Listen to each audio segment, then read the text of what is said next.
Assalamualaikum warahmatullahi wabarakatuh. Allahumma sholli ala Sayyidina Muhammad wa ala ali Sayyidina Muhammad. Pemirsa yang dirahmati Allah, marilah kita simak ceramah dari Buya Arozi Hashim dengan tema Masuk Surga Itu Mudah.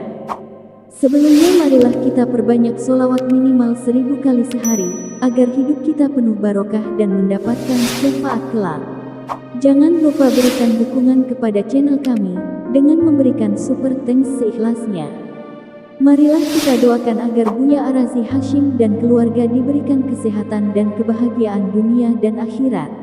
Amin ya robbal alamin. Dan abduhu wa rasuluh. Allahumma salli wa sallim wa barik ala sayyidil wujud, sayyidil qawlin, sayyidina Muhammad wa ala alihi wa ashabihi wa ribitihi wa zurriyatihi ajma'in. أما بعد اللهم أخرجنا من ظلمات الوهم والجهل إلى المعرفة بالعلم اللهم نور قلوبنا بنور معرفتك اللهم املأ قلوبنا باليقين برحمتك يا أرحم الراحمين. Baik jemaah duha yang dimuliakan Allah, kita kembali mengkaji salah satu warisan kekasih Allah Sayyid Muhammad ibn Alawi al-Maliki al-Hasani. Saya mengambil sanad kitab ini dari murid-murid beliau, baik yang lokal ataupun yang internasional. Ada beberapa, karena mereka masih hidup sebagian, kita tidak usah sebut dulu namanya ya. Karena ternyata kalau kita sebut nama guru, itu ada juga orang yang iri dengki, lalu mengadu murid itu dengan gurunya. Makanya menyebut nama guru pun tidak diperkenankan oleh sebagian ulama dengan kondisi tertentu. Itulah mazhab Imam Syafi'i. Imam Syafi'i la yarwi an hayyin. Imam Syafi'i tidak nulis hadis di kitab dia kalau gurunya masih hidup, kecuali catatan pribadi.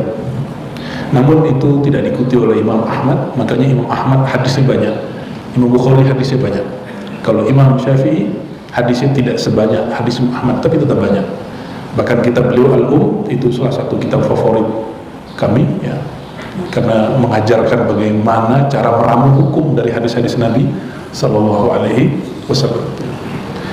Selama ini kan kita cuma baca cara berwudu, tapi kita tidak melihat tata cara wudu yang ada hari ini itu sudah diproses dari banyak hadis.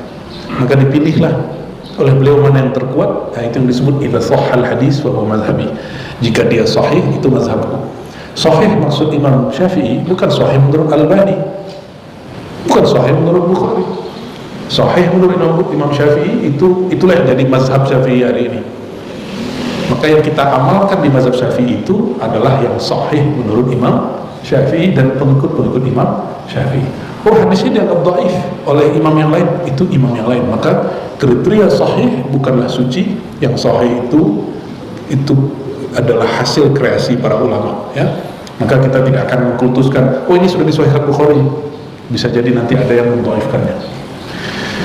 Baik, terakhir kita tentang apa? Azan. Menjawab azan dulu, keutamaan menjawab azan belum ya, yang lengkapnya belum. Mari kita baca surah Al-Fatihah, kita kirimkan kepada ruh Nabi SAW, ruh Sayyidina Bilal, Sayyidina Abdullah, kemudian Sayyidina Umar. Ada juga muallif kitab ini dan guru-guru kita yang memberi sanad kitab ini. Al-Fatihah. Bismillahirrahmanirrahim. Iya kan amru ya Rasulullah sallallahu alaihi wasallam. Fadlu ijabatil muadzin, keutamaan menjawab muadzin. Kajiannya simpel-simpel tapi ini spesial.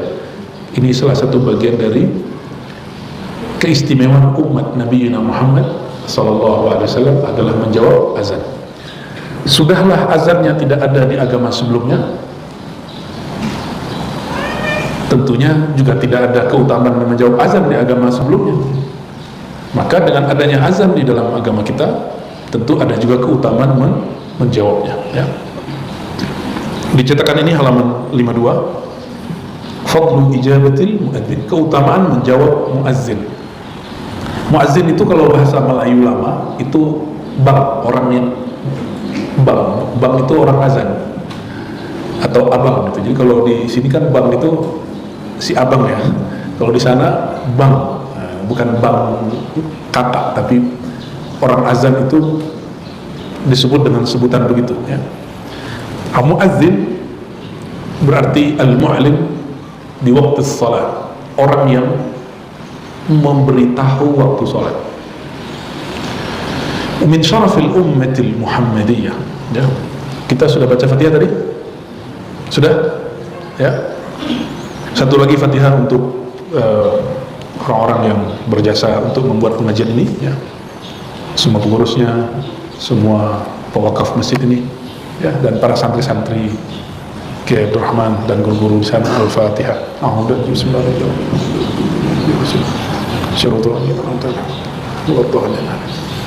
Wa min syarafil ummatil muhammadiyah, di antara syaraf kemuliaan umat Nabi Muhammad sallallahu alaihi wasallam. Fa min dzalika anna an-nabiy sallallahu alaihi wasallam basyarahu bil jannah. Nabi sallallahu alaihi wasallam mengabarkan orang yang menjawab azan itu masuk surga. Tujuan azannya masuk surga. Semudah itu kan? Syarat masuk surga. Man qala la ilaha illallah dakhala jannah. Yang baca la ilaha illallah pasti masuk surga. Bacaan azan adalah la ilaha illallah. Mulai dari bacaan setelah takbir, asyhadu an la ilaha illallah, asyhadu anna muhammadar rasulullah, lalu terakhir Allahu akbar la ilaha illallah. Man kana akhiru kalamihi la ilaha illallah dakhala jannah. Miftahul jannah la ilaha illallah. Siapa yang akhir kalamnya la ilaha masuk surga. Dan kunci surga ada pada la ilaha illallah. Jadi masuk, nyambung. Maka azan itu nggak main-main. Azan itu menyelamatkan orang yang menjawabnya. Bagaimana kalau dengerin rekaman di radio?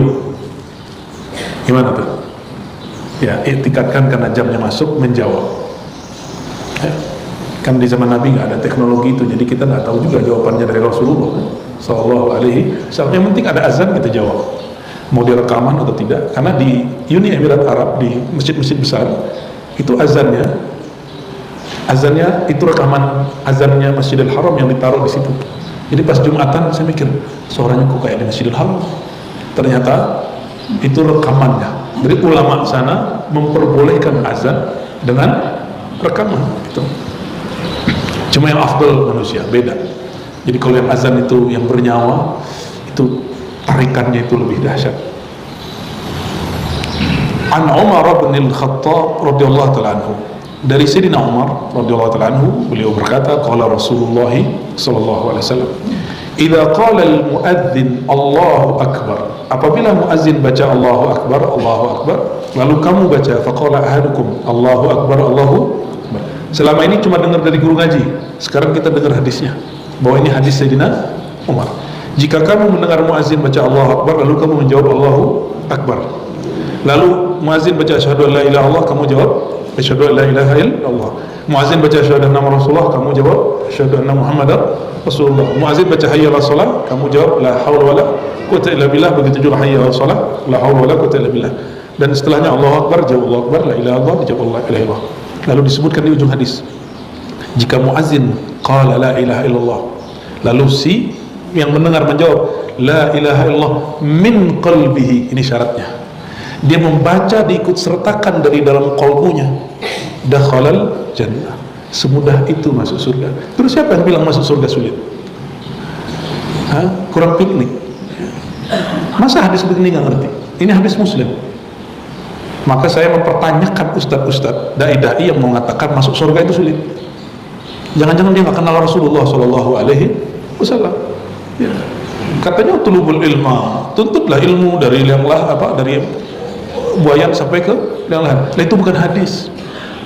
Tapi kenapa orang yang begitu udah 40 tahun bilang itu hadis? Nyuruh orang nuntut ilmu, dia nggak nuntut ilmu.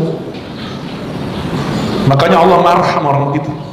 Kabura maqtan indallah. Allah maklum jika ada orang maksiat terus tobat, tapi Allah tidak maklum jika kita nyuruh orang sesuatu kita nggak melakukan. Ya, itu Allah murka. Nauzubillah min dzalik. Ya. Kalau orang salah dosa, Allah maklumi, karena manusia emang selalu berdosa.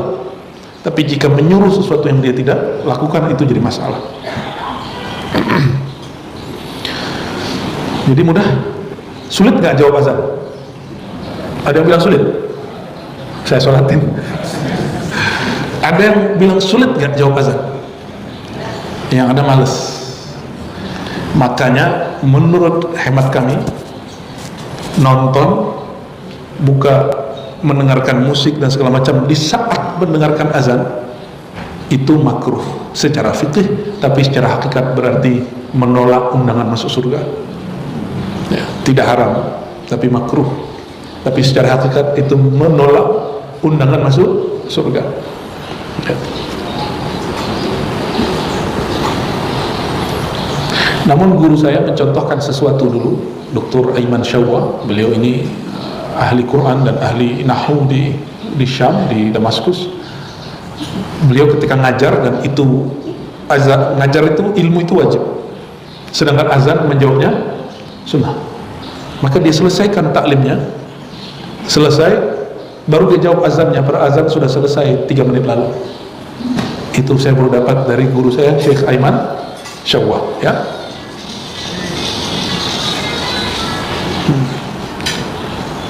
Wa fi riwayatin, dalam satu riwayat, an Abi Hurairah, dari Sayyidina Abi Hurairah, qala kunna ma'a Rasulillah sallallahu alaihi wasallam, kami pernah bersama Rasulullah sallallahu alaihi wasallam, faqama Bilal yunadi, lalu Sayyidina Bilal memanggil dalam pengertian azan. Maka azan itu salah satu sinonimnya adalah an-nida, an-nida. Falamma sakata, ketika dia diam, qala Rasulullah SAW, artinya ketika Bilal selesai azan, man qala mithla ma qala hadha yaqinan dakhala jannah. Siapa yang membaca apa yang dibaca oleh muazin, oleh Bilal itu yakin. Yakin itu di mana? Di kepala atau di kolbu? Di kolbu. Dakhala jannah, pasti masuk. Ya. Di riwayat kedua, falahul jannah, ya, maka dia masuk surga. Tapi syaratnya membaca apa yang mereka baca, kecuali hayya 'alas shalah dijawab dengan la haula wala quwwata illa billah. Maka jangan heran nanti ada orang selamat di Shiratal Mustaqim itu cuma karena dia jawab azan. Jadi dia amalannya semuanya ditolak kecuali jawab azan. Ada beberapa wali-wali Allah dulu ketika mereka hal, setiap azan mereka berdiri menghadap kiblat, lalu menjawab apa yang dibaca oleh muazzin. Ada wali-wali begitu, ya. Ada kekasih-kekasih Allah yang punya hal begitu. Yang kedua, kalau tadi masuk surga, dan itu dijamin. Ini bukan supaya semoga dia masuk surga, bukan.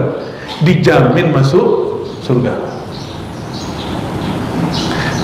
Wa min dzalika anna an-nabiy sallallahu alaihi wasallam basyara man ajaba al-mu'adzin bil maghfirah. Nabi sallallahu alaihi wasallam memberi kabar gembira bahwa muadzin ketika azan lalu kita jawab, orang itu yang menjawab dapat maghfirah, dapat ampunan. Maghfirah itu bahasa Arab, itu artinya sesuatu yang menutupi aib. Semua kita punya aib, punya dosa, punya emosi, punya marah, punya tekar, punya sakit hati. Nah itu ditutup nanti sama Allah SWT, ya, bil maghfirah. Orang kalau sudah diampuni, dia ditutup aibnya, dia selamat. Nah, ini boleh juga diartikan orang yang jawab azan berarti tidak disiksa gitu. Namun harus ditambah ketika menjawab, ya, jawabnya asyhadu an la ilaha illallah wa asyhadu anna rasulullah raditu billahi rabban wa bil islami dina wa bi muhammadin nabiyya atau rasulah. Biasanya yang kita baca Allahumma rabb hadhihi ad-da'wati tammah. Berarti doa azan ada berapa jenis? Satu, baca syahadat asyhadu an la ilaha illallah wa asyhadu anna rasulullah raditu billahi rabban wa bil islami dina wa bi sayyidina muhammadin nabiyya wa rasulah. Itu pertama. Dan faedah ketiga, nah nanti di faedah ketiga ini ada macam-macam doa. Basyarahu bisyafa'ati yaumal qiyamah. Orang yang menjawab azan, maka Rasulullah SAW kabarkan dia akan dapat syafaat. Syafaat itu bantuan yang Allah lipat gandakan, ya. wa yanalu hadhihi syafa'ah idza ajaba al-muadzin wa shalla 'ala nabi wa yas'al lahu al-wasilah. Tapi syaratnya satu, dia meminta kepada Allah Ta'ala dengan bersalawat, lalu meminta bagi Rasulullah ada wasilah, dan itu ada di doa Allahumma rabba hadhihi ad-da'wati at-tammah was-salati al-qa'imah ati Muhammadan al-wasilata wal fadilah wa ba'athu maqaman mahmudan alladhi wa'adtah. Nah, tambahan belakangan itu bukan dari Nabi tapi dari ulama, innaka la tukhliful mi'ad, ya. Atau wasyarafata wad-darajatal marfu'ah, itu tambahan dari ulama. Idza sami'tum al-muadzin, kata Abdullah bin Amr bin Al-As, Nabi SAW bersabda, jika kamu mendengar muadzin, bacalah apa yang dia baca, summa sallu alaiya, lalu salawatlah kepadaku. Fa innahu man shalla alayya sallallahu alaihi biha asyara, karena jika dia salawat Allah balas 10. Kalau Allah yang jawab, kira-kira gimana? Kalau kita diperhatikan oleh penguasa di bumi, senangnya bukan main, ya. Apalagi yang memperhatikan penguasa langit dan bumi, ya. Summa sallallahu lil wasilata fa innaha manzilatun fil jannah, lalu mintakanlah kepada Allah agar aku dapat wasilah. Ini Nabi tawadhu. Wasilah itu manzilatun fil jannah, satu tempat di surga, la tanbaghi illa li 'abdin min ibadillah, tidaklah mendapatkan tempat manzilah itu kecuali seorang hamba Allah saja. Wa arju an akuna ana huwa, aku bermohon semoga si hamba itu adalah aku. Kira-kira kalau Nabi berharap, Allah kasih nggak? Ya, dikasih nggak? Karena beliau mengatakan ana habibullah, aku kekasih Allah, apapun mau kekasih pasti dikasih. Tentunya karena Allah maha berkuasa, apapun dikasih. Cuma kalau bapak ibu ini punya kekasih, minta sesuatu belum tentu dikasih karena dia belum tentu sanggup, ya. Maka keinginannya yang masuk akal aja, ya.